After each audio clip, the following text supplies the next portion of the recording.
next educational theorist I want to talk about is Howard Gardner. Before Gardner, educators simply looked at IQ scores, the result of one test to determine what a student is capable of.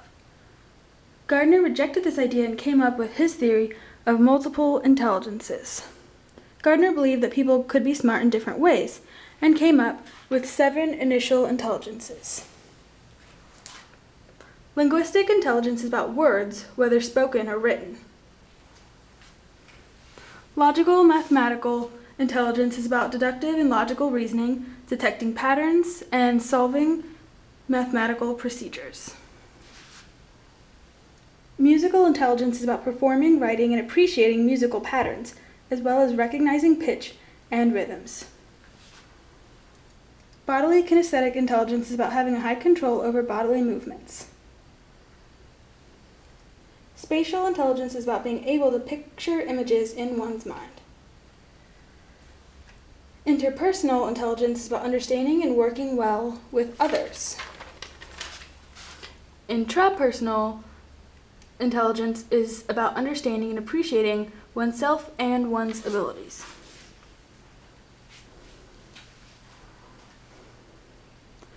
Gardner's theory of multiple intelligences is most effective when a blend of all the intelligences are being used in the classroom.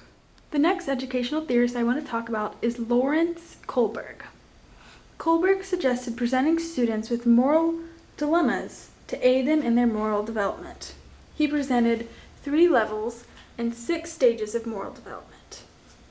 Level 1 is pre-conventional morality.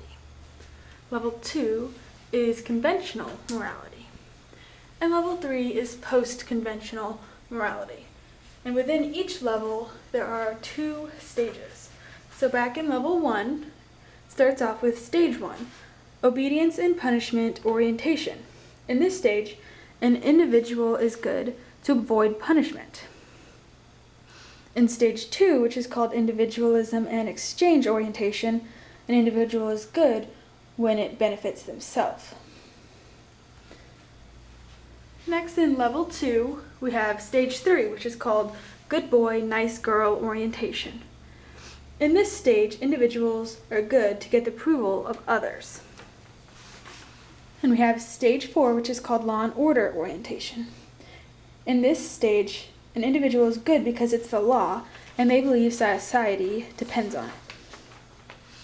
Next, in level 3, we have stage 5, the social contract orientation. In stage 5, an individual recognizes that laws are created to benefit society, but may not work in every situation or with every individual. Finally, we have stage 6, the universal orientation. In this stage, an individual follows their own moral guidelines regardless of society's laws. These stages are thought to be fluid. People are able to regress as well as progress through these stages. The next educational theorist to discuss is Abraham Maslow. Maslow believed that people are motivated to fulfill certain needs, but the individual has to achieve the most basic first. He developed what is known as Maslow's hierarchy of needs, which looks like this.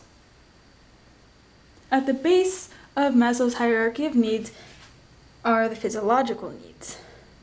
These are the most basic and include food, water, shelter, and sleep. If these needs are met, then an individual can focus on their safety need, which includes stability and security. If the safety needs are met, then individuals focus on their belongingness and love need. This level includes friends and relationships. If the previous needs are met, then an individual can work on their esteem needs. This includes prestige and personal feelings of accomplishment. Only if all other needs are met do individuals reach the self-actualization level. Self-actualization is when people reach their full potential. Maslow's hierarchy of needs is relevant to teachers because if they have students whose basic needs are not being met, then the students will not be able to progress or reach their full potential. Our last theorist is Jean-Jacques Rousseau. Rousseau was a French philosopher during the Enlightenment. At this time, society said that everyone was born sinful. John Locke questioned this with his idea that people were blank slates at birth. Rousseau took this a step further with his belief that people were inherently good at birth. He blamed society for the sin of the individual. Besides this idea, Rousseau is most well known for his ideas of the social contract. This said that every individual is born with certain rights. However, he may be asked to give up some of them in order to have the protection of society. However, society is supposed to operate under the general will of the people to benefit everybody in this society. Let me leave you with this one quote from Jean-Jacques Rousseau. Ponder this: we should not teach children the sciences, but give them a taste for them.